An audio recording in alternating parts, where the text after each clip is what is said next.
Welcome to UPSC Tamil Herald. This is Sashti. So நம்ம யூபிஎஸ்சிக்கான prelims scholarship exam 2026 Tamil Nadu government வந்து இப்போ launch பண்ணியிருக்காங்க. ஸோ இந்த எக்ஸாம் நீங்கள் எழுதி கிளியர் பண்ணீங்கன்னா மாதம் 7,500 வீதம் 10 மாதத்துக்கு 75,000 உங்கள் அக்கௌண்ட்டில் வந்துடும். இது மட்டும் இல்லாமல் நீங்கள் தங்கி படிக்கக்கூடிய வசதியுமே என்ன பண்ணுறாங்க, கவர்மெண்ட் ரெடி பண்ணி தராங்க.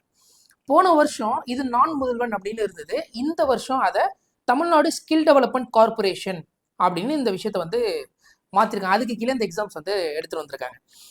ஸோ இந்த எக்ஸாம் பொறுத்தவரையிலும் பார்த்தீங்கன்னா உங்களுக்கு 6/9/2026 அப்போ உங்களுக்கு நடக்குதுங்க. ஸோ தமிழ்நாட்டிலேருந்து என்ன பண்ணுவாங்க, ஒரு எக்ஸாம் ஒன்று கண்டக்ட் பண்ணி அந்த எக்ஸாமில் ஸ்க்ரீனிங் பண்ணி செலக்ட் பண்ணப்பட்ட முதல் 1000 பேருக்கு 7,500 வீதம் 75,000 ரூபா வந்து உங்களுக்கு வந்து அந்த ஒரு 10 மாதத்துக்கு கொடுப்பாங்க. ஸோ இந்த எக்ஸாமை பற்றின முக்கியமான டேட்ஸை பற்றி நம்ம பார்த்துடலாம். ஸோ நோட்டிஃபிகேஷன் உங்களுக்கு 18/7 வந்தது.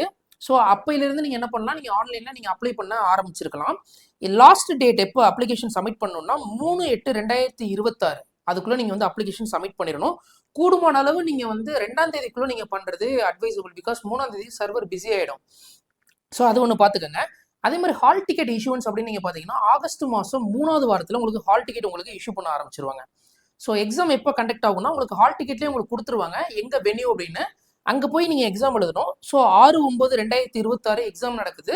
காலையில் 10 மணிலேருந்து 12 மணி வரலும் இந்த எக்ஸாம் வந்து உங்களுக்கு நடக்கும். இப்போ இந்த எக்ஸாம் நடத்தி முடிச்சதுக்கப்புறம் சர்டிஃபிகேட் வெரிஃபிகேஷன் இருக்கும். ஸோ சர்டிஃபிகேட் வெரிஃபைட் பண்ணதுக்கப்புறமா என்ன பண்ணுவாங்க, ஸோ யாருக்கெல்லாம் அமௌண்ட் வேணுமோ நீங்கள் வந்து அமௌண்ட் மட்டும் வாங்கிக்கலாம். இல்லை எனக்கு அமௌண்ட் ப்ளஸ் எனக்கு தங்கி நான் படிக்கணும் அப்படின்னு நினச்சாலும் நீங்கள் அந்த ஆப்ஷன்ஸே என்ன பண்ணலாம், எடுத்துக்கலாம். இப்போ ஒருவேளை நீங்கள் தங்கி படிக்கணும் அப்படின்னு நீங்கள் நினச்சிங்கன்னு வைங்களேன், சென்னையில் வந்து உங்களுக்கு 225 வேகன்சி இருக்கும். ஸோ லாஸ்ட் இயர் கூட மதுரையில் உங்களுக்கு 100 வேகன்சிஸ் கொண்டு வந்தாங்க. அதே மாதிரி கோயம்புத்தூர்லேயும் 100 வேகன்சிஸ் உங்களுக்கு கொண்டு வந்தாங்க. ஓகேங்களா. ஸோ மொத்தம் வந்து 425 வேகன்சி வரும். இது வந்து ஃபுல் டைமாக நீங்கள் வந்து அங்கே இருக்கணும். இது இல்லாமல் 100 பார்ட் டைம் வேகன்சிஸுமே உங்களுக்கு கொடுப்பாங்க. ஓகேங்களா. ஸோ பார்ட் டைம் அப்படின்னா வேலைக்கு போகிறவங்க, ஸோ சனி ஞாயிறு மட்டும் படிக்க முடியல அவங்களுக்கான ஆப்பர்ச்சுனிட்டி. ஸோ மொத்தம் 525 வேகன்சிஸ் வந்து ஜென்ரலாக இருக்கும். இது வந்து தங்கி படிக்கிறவங்களுக்கான மெத்தடாலஜி. ஸோ இப்போ இந்த எக்ஸாமுக்கான எஜுகேஷன் குவாலிஃபிகேஷன் என்ன அப்படிங்கிறத நம்ம பார்க்கலாம். ஆஸ் பர் யூபிஎஸ்சிக்கு என்ன எஜுகேஷன் குவாலிஃபிகேஷன் இருக்கோ அதுதான் இதுக்கும் இருக்கும். நீங்கள் ஏதாவது ஒரு ரெகனைஸ் செய்யப்பட்ட யூனிவர்சிட்டியில் ஒரு டிகிரி வச்சுருந்தீங்கன்னா போதும். ஸோ ஏஜ் எலிஜிபிலிட்டி பார்த்தீங்கன்னா அதுவும் ஆஸ் பர் யூபிஎஸ்சி ஸ்டாண்டர்ட் தான். ஸோ நீங்கள் மினிமம் உங்களுக்கு 21 வயசு வரலும் நீங்கள் எக்ஸாம் எழுத ஆரம்பிக்கலாம். ஸோ நீங்கள் ஜென்ரல் கேட்டகரியாக இருந்தீங்கன்னா 32 வயசு வரலும் இந்த எக்ஸாம் நீங்கள் எழுத முடியும். அதுவே நீங்கள் ஓபிசி கேட்டகரி, ஓபிசினா சென்ட்ரல் கவர்மெண்ட்டில் ஓபிசின்னு வரும், ஸ்டேட் கவர்மெண்ட்டில் உங்களுக்கு பிசி, பிசிஎம், இங்கே பார்த்தீங்களா எம்பிசி, டிஎன்சி இதெல்லாம் இருக்குது பார்த்தீங்களா, இவங்க எல்லாருக்கும் 35 வயசு வரலும் எழுதலாம். அதே மாதிரி schedule cost and schedule try இவங்க 37 வயசு வரையிலும் இந்த எக்ஸாம் வந்து எழுதலாம். அதே மாதிரி டிஃப்ரெண்ட்லி ஏபிள்டுக்கும் உங்களுக்கு 42 வரலும் உங்களுக்கு கொடுத்துருப்பாங்க. ஸோ இதுதாங்க வந்து ஏஜோட எலிஜிபிலிட்டி. அதே மாதிரி இன்னொரு விஷயம் புரிஞ்சுக்கோங்க, யூபிஎஸ்சி ஸ்காலர்ஷிப் ப்ரோக்ராம் 2 டைம் மட்டும் தான் நீங்கள் என்ன பண்ண முடியும், வாங்க முடியும். அதாவது உதாரணத்துக்கு இப்போ புரிஞ்சுக்கோங்க, ஸோ ப்ரிலிம் ஸ்காலர்ஷிப் இதுக்கு முன்னாடி யாராவது 2 டைம் வாங்கியிருந்தீங்கன்னா லாஸ்ட் 3 வருஷத்தில் உங்களால் இந்த எக்ஸாம் எழுதி ஸ்காலர்ஷிப் அமௌண்ட் அதாவது 7,500 உங்களால் வாங்க முடியாது. பட் ஹவவர் நீங்கள் என்ன பண்ணலாம், all India civil service centre இருக்காங்க பார்த்தீங்களா, அவங்க கண்டக்ட் பண்ணுற ரெசிடென்ஷியல் அல்லது பார்ட் டைம் கோச்சிங்கில் நீங்கள் என்ன பண்ண முடியும், அப்ளை பண்ண முடியும். ஸோ அதுதான். அப்போ நீங்கள் போன வருஷம் வந்து ஸ்காலர்ஷிப் வாங்கினவங்களா இருக்கலாம், இல்லை அதுக்கு வருஷம் வாங்கினவங்களா இருக்கலாம், நீங்களும் எலிஜிபிள். எதுக்குன்னா ரெசிடென்ஷியல் ப்ரோக்ராம் நீங்கள் வந்து அமௌண்ட் என்ன பண்ண முடியாது, வாங்க முடியாது. ஸோ அதே மாதிரி இந்த கேண்டிடேட்ஸை ஷார்ட் லிஸ்ட் பண்ணுறாங்க பார்த்தீங்களா, இது வந்து பேஸ்ட் ஆன் ரிசர்வேஷன் பாலிசி வச்சு தமிழ்நாடு கவர்மெண்டோட ரிசர்வேஷன் பாலிசி இருக்குது பார்த்தீங்களா, அந்த பாலிசி பேஸ் பண்ணி தான் உங்களுக்கு என்ன பண்ணுறாங்க, கேண்டிடேட்ஸை ஷார்ட் லிஸ்ட் பண்ணுவாங்க. ஸோ அதே மாதிரி எக்ஸாம் சென்டர் வந்து 38 டிஸ்ட்ரிக்ட்லேயுமே என்ன பண்ணும், இங்கே வந்து எக்ஸாம் வந்து கண்டக்ட் பண்ணுவாங்க. ஸோ கேண்டிடேட் என்ன பண்ணணும், நம்ம வந்து அந்த அப்ளிகேஷன் ஃபார்மில் நம்ம ஏதாவது ஒரு சென்டரை வந்து நம்ம சூஸ் பண்ணணும் எக்ஸாம் ஹாலுக்கு.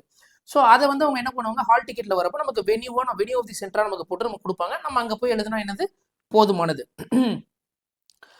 ஸோ அதே மாதிரி ப்ரொசீஜர் டு அப்ளை நம்ம என்ன பண்ணலாம், எப்படி அப்ளை பண்ணலாம் அப்படிங்கிறது கூட நான் ஒரு வீடியோ ஒன்று பண்ணித்தரேன். பட் அதுக்கு முன்னாடி நீங்கள் உங்களுக்கு அப்ளை பண்ண தெரிஞ்சிருந்ததுன்னா நீங்கள் இந்த வெப்சைட்டுக்குள்ளே போய் நீங்கள் என்ன பண்ணலாம், ஆன்லைனில் அப்ளை பண்ணலாம். www.skilldevelopment.tn.gov.in இதில் வந்து நீங்கள் போய் பண்ண முடியும். அதே மாதிரி இதில் இருக்க முக்கியமான விஷயம், candidates who are already employed in the government are not eligible. நீங்கள் கவர்மெண்ட் சர்வீஸில் இருந்தீங்கன்னா you are not eligible. Because இது வந்து பொருளாதாரத்தில் பின்தங்கின மாணவர்களுக்கான கொடுக்கக்கூடிய ஒரு உதவித்தொகை அண்ட் ரெசிடென்ஷியல். ஸோ அப்படி இருக்கிறப்போ உங்களுக்கு வந்து நீங்கள் ஆல்ரெடி கவர்மெண்ட் செக்டரில் இருக்கிறதுனால உங்களுக்கு என்னது இந்த எக்ஸாம் எழுதுறதுக்கு எலிஜிபிலிட்டி கிடையாது. அதே மாதிரி யாரெல்லாம் இந்த எக்ஸாம் எழுதி ஸ்காலர்ஷிப் வாங்குறீங்களோ you must apply for the UPSC CSC prelims exam 2027 நீங்கள் அப்ளை பண்ணியே ஆகணும். நீங்கள் வந்து அவ்வளோ சீக்கிரத்தை வந்து ஏமாத்திடலாம் அப்படிலாம் நினைக்காதீங்க. ஸோ அவங்க ரொம்ப கிளியர் கட்டான ப்ரொசீஜர்ஸ் வச்சுருப்பாங்க. நீங்கள் அப்ளை பண்ணி ஹால் டிக்கெட் சப்மிட் பண்ணுறதா இருக்கட்டும், எல்லாமே நீங்கள் பண்ணுற மாதிரி இருக்கணும். ஸோ ஒன்ஸ் நீங்கள் 2027 எக்ஸாம் நான் கன்ஃபார்ம் கொடுக்க போகிறேன் அப்படின்னா மட்டும் நீங்கள் இந்த எக்ஸாம் வந்து கொடுத்து நீங்கள் எழுதலாம். ஸோ அது ஒன்று பாருங்கள். அதே மாதிரி இந்த எக்ஸாமோட பேட்டர்ன் என்ன அப்படின்னு நம்ம பார்க்கலாம். நம்ம நார்மலாக யூபிஎஸ்சி எக்ஸாமில் GS1 GS2 அப்படின்னு வைப்பாங்க. GS1ல நம்ம மார்னிங் நம்ம பேப்பர் 1 GS1 மார்னிங் பேப்பர் 1 நடக்கும், பேப்பர் 2 நடக்கும். பேப்பர் 1ல GS கேட்பாங்க, பேப்பர் 2ல CSAT நம்ம எழுதுவோம். பட் இங்கே ரெண்டையுமே மிக்ஸ் பண்ணி கொடுத்துருக்காங்க. எப்படின்னு பார்க்கலாம். ஸோ மொத்தம் 100 கொஸ்டின் கேட்பாங்க. ஓகேங்களா? 100 கொஸ்டின்ல 90 question belong to general studies, 10 questions belong to CSAT.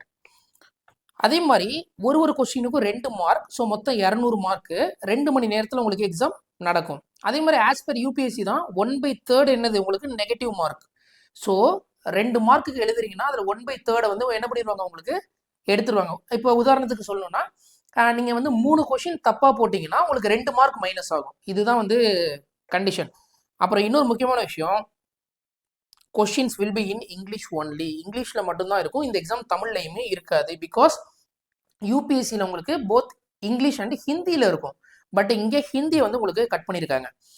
அதே மாதிரி உங்களுக்கு சிலபஸுமே கொடுத்துருக்காங்க பாருங்கள். இந்த சிலபஸுமே உங்களுக்கு யூபிஎஸ்சிக்கான ப்ரிலிமினரி சிலபஸ் தாங்க.